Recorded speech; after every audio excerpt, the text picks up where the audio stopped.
Whispers of dawn in the waking sky, golden threads weave the clouds as they sigh. The world breathes soft in a gentle embrace, each petal forward a hymn to this place.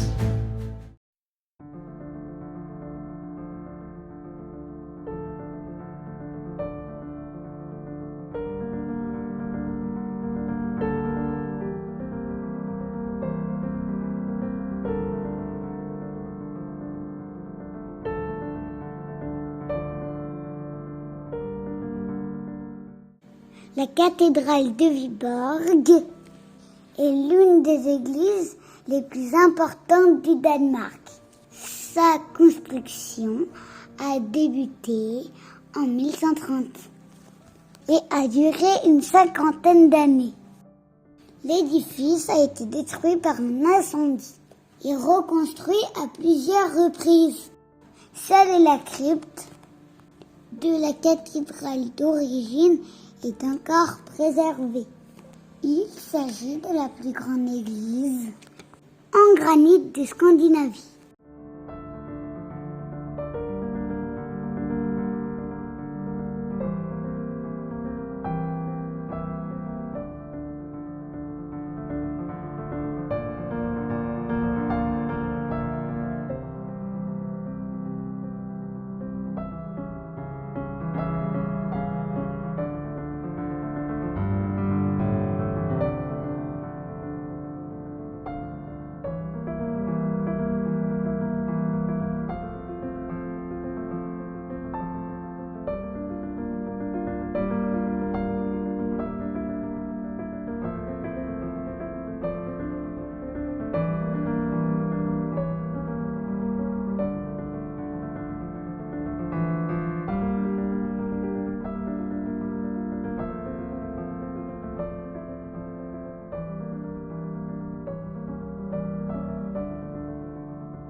Billund est une ville du centre du Danemark connue pour être le lieu d'invention des briques de Lego.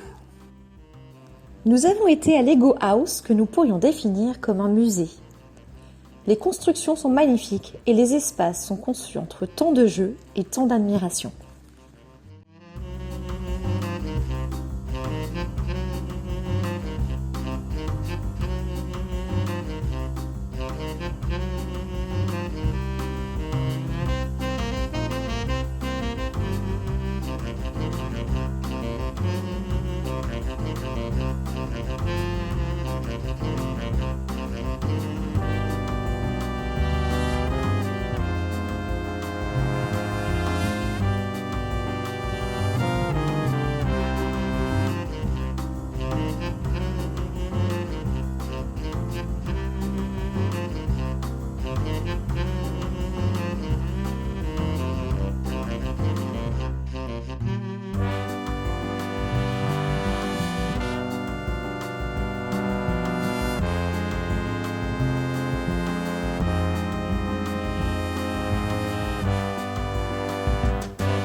Au centre de la péninsule de Jutland à Jelling se trouve le site où se situent les origines du pays. Il s'agit du premier site culturel danois à avoir été inscrit au patrimoine de l'UNESCO en 1944.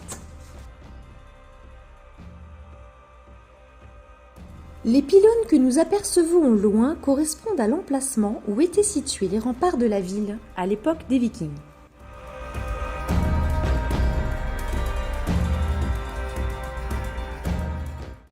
Les dallages que vous pouvez apercevoir représentent l'emplacement où ont été retrouvées d'énormes pierres représentant la coque d'un bateau. C'est à cet emplacement que les défunts étaient incinérés. En son centre se trouve l'étumulus de Gorne l'Ancien et Harald à la dent bleue. Toutes les maisons des villageois étaient à l'extérieur des remparts, et à l'intérieur des remparts se situait la maison du roi et de ses soldats. Vous pouvez apercevoir des traits sur la dalle qui représentent le type et la forme des maisons qui étaient à l'intérieur des remparts.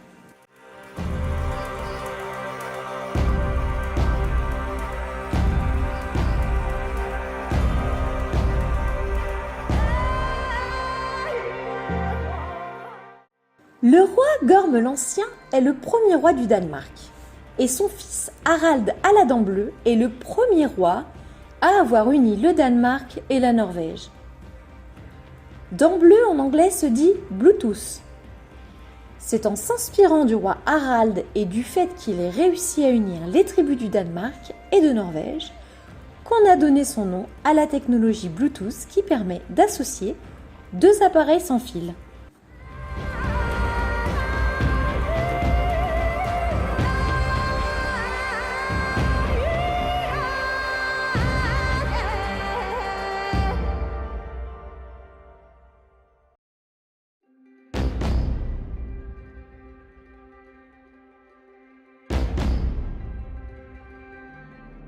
Cette pierre a été érigée par Harald à la dent bleue pour marquer la fin d'une ère et le début du christianisme officiel chez les Vikings.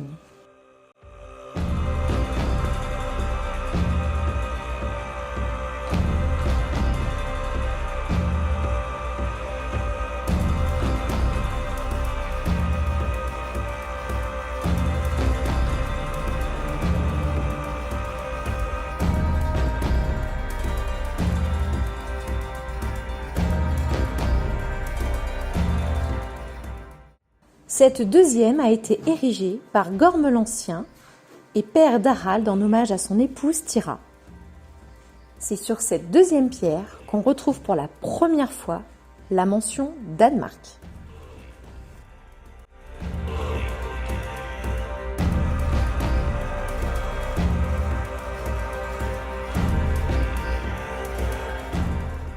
Deux siècles après la mort d'Harald, au XIIe siècle, cette église fut érigée à l'emplacement de sa maison en symbole du christianisme chez les Vikings. Elle est située entre les deux tumulus, celui de Gorm et celui d'Harald. Lors de fouilles réalisées par les Allemands pendant la Deuxième Guerre mondiale, aucune sépulture n'a été retrouvée, que ce soit dans le tumulus de Gorm ou celui d'Harald. On suppose que les corps auraient été déplacés sous l'église avant sa construction, les deux étant devenus chrétiens avant leur mort.